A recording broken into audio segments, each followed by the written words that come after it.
bahwa dia satu, baik zat, sifat atau apa. Nah dari takrif inilah panjang kupasan, bisa jadi satu buku ini. Dari takrif ini, di sini dikupas bagaimana wahdaniyat bidzat, wahdaniyat bisifat, fil af'al, fil asma. Kalau fil asma itu bagian dari tafsir berikutnya ya. Di kitab ini cuma zat, sifat, af'al. Dan itu sudah cukup untuk muta'alimin, bagi tolibin yang mencari gitu, jalan ke Tuhan. Mencari jalan Tuhan ya jelas harus pakai tauhid. Karena pikir ketemu tapi Tuhannya enggak ketemu ya percuma gitu. Ifradul ma'bud itu mengesahkan yang disembah bil ibadah, di dalam ibadah, ma'a'itiqodi wahdatihi, dan dengan tekad keyakinan bahwa yang saya ma'bud itu satu, baik zat maupun sifat maupun apa. Tugas yang kedua tasdik, memang benar satu, dapat diakui, dibuktikan. Nah di sini akan terkupas nanti. Ada wahdaniyat bidzat, sifat, apa, 3 aja cukup. Kalau gagal bisa jadi syirik bidzat, syirik bisifat, bil af'al. Itu. Kalau orang kafir, ya kafir aja, itu mah udah di luar area syirik mah. Gitu. Nah wahdaniyat bidzat misalnya ini, ada zat mutasil, ada zat munfasil, tapi satu, tapi mutasil. Macam satunya jari ini terdiri dari 3 ruas. Itu wahdaniyat bidzat yang mutasil. Nah apabila tinggal tulangnya jadi munfasil, karena ruas-ruas ini bisa terpisah gitu. Wahdaniyat bisifat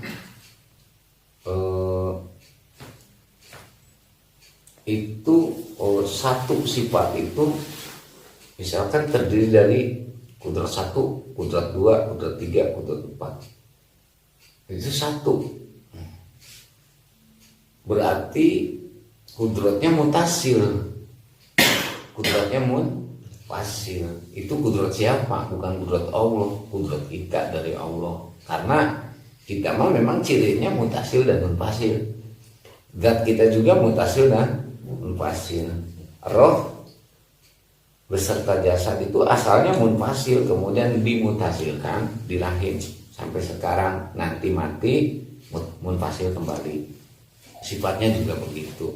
Kita wahdah, punya nilai satu. Setiap sesuatu yang dianggap satu itu udah tauhid. Tauhid diri bukan tauhid Allah gitu. Kalau tauhid Allah satunya beda gitu, enggak mutasil, enggak munfasil. Wa af'alan, dan af'alnya juga enggak munfasil tapi mutasil.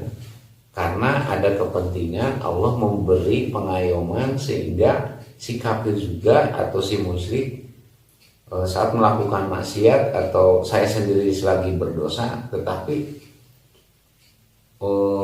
seolah-olah ada istidraj, misalkan itu maling, udah bilang maling, udah begitu berhasil sampai bisa beli mobil.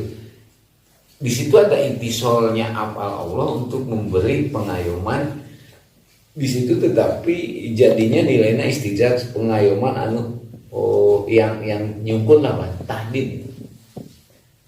Silakan kamu usaha nih berhasil, silakan kamu ngaji nih berhasil, tapi hatinya nggak ketemu Allah itu, bahwa itu teh ada itisol apa, ada nilai apa Allah yang itisol, yang dekat gitu, yang dekat.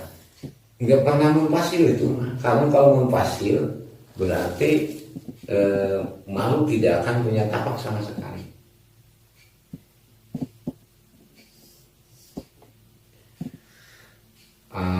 itu takrif, baru ditakrif aja ini udah membutuhkan banyak tadaburnya, mengingat, memperkaitkan, berpikir distributif, berpikir asosiatif, mengkaitkan makalah yang sudah kita kaji dan kita alami ke takrif atau ke arti tauhid yang dimaksud. Artinya kita mentabek ke ilmu tauhid sehingga apa yang kita alami kita rujuk ke sini gitu, apa sesuai apa tidak.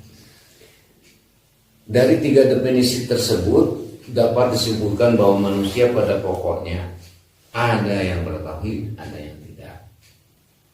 Yang pertama, kelompok yang tidak bertauhid. Itu orang yang berilmu tauhid tetapi tidak mengesahkan ibadahnya kepada Allah. Dia itu berilmu tauhid, hafal kudrat, irodat, ilmu hafal, ilmu tauhidnya hafal, tetapi saat ibadah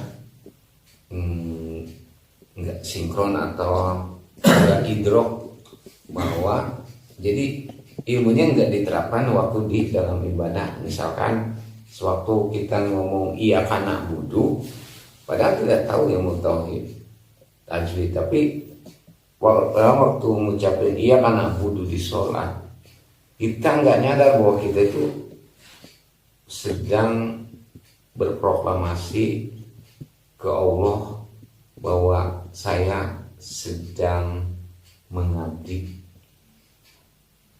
Nyadar ke situ aja enggak gitu, apalagi menyadari banyak kaitan dari kalimat itu ke ilmu tauhid, ke kudrat, ke irodat. Jadi untuk berilmu tauhid memang butuh kesadaran dalam mengasosiasikan dalil-dalil, dasar-dasar ke perwujudan ibadahnya, baik ke kalimat ibadahnya semacam baca Fatihah, baca subhanarabbiyal a'la atau subhanarabbiyal azim di sholat. Harus ada berpikir asosiatif terhadap argumen yang ada di dalil tauhid. Yang kedua, orang yang mengesahkan ibadahnya kepada Allah, berilmu tauhid, tetapi hatinya itu masih bertuhan ke selain Allah. Artinya ada yang sama maknanya dengan Tuhan. Jadi situ orang berilmu tauhid bisa syirik juga. Orang berilmu tauhid tetapi malah lahiyah dalam ibadahnya. Lagiyah dalam ibadahnya, artinya lagak enggak bermakna. Kemudian ada orang yang beribadah kepada Allah juga bertauhid, tetapi hatinya tidak mengakui bahwa Tuhan itu Allah. Karena Tuhan itu aku. Akhirnya malas untuk ibadah. Oh, kita Tuhan-Tuhan juga. Itu salah di dalil akli biasanya. Jadi aklinya dapat, kecerdasan akal dapat, kecerdasan filsafatnya dapat, tapi enggak kembali ke dalil nakli. Kalau masalah wujud sampai kalam itu kan udah dibilangin bahwa itu ideologi, karena itu produk akal. Tetapi dalil-dalilnya nakli semua. Nah, maka nilai ideologi hilang gitu. Yang ada itu ilmu tauhid, uluhiyah. Kalau uluhiyah hanya yang adanya yang maha kuasa, adanya yang maha tahu. Nah, itu mah ideologi juga bisa gitu. Tapi kalau tahu dalil Qur'annya, dari hadisnya, dari Rasulnya, dari nabi-nabinya, itu udah termasuk dalil nakli atau udah termasuk akidah, bukan ideologi lagi. Nah, itu yang pertama. Untuk kedua, maudhu itu sasaran atau objek dari kajian ilmu tauhid itu adalah zat Allah, zat Rasul, kemudian makhluk-makhluk Allah yang wujud, kemudian akidah samiyah, akidah nabawiyah. Kalau yang tadi dan sifat afalnya Allah itu akidah uluhiyah, dari mulai kudrat sampai alam termasuk akidah uluhiyah. Dari semua akidah uluhiyah dan akidah nabawiyah, di semua ajaran tauhid, baik kita kecil maupun kitab yang sudah tinggi, semua disandarkan ke akidah samiyah, yaitu ke dalil Quran dan hadis. Ketika hilang samiyahnya maka batal rohnya.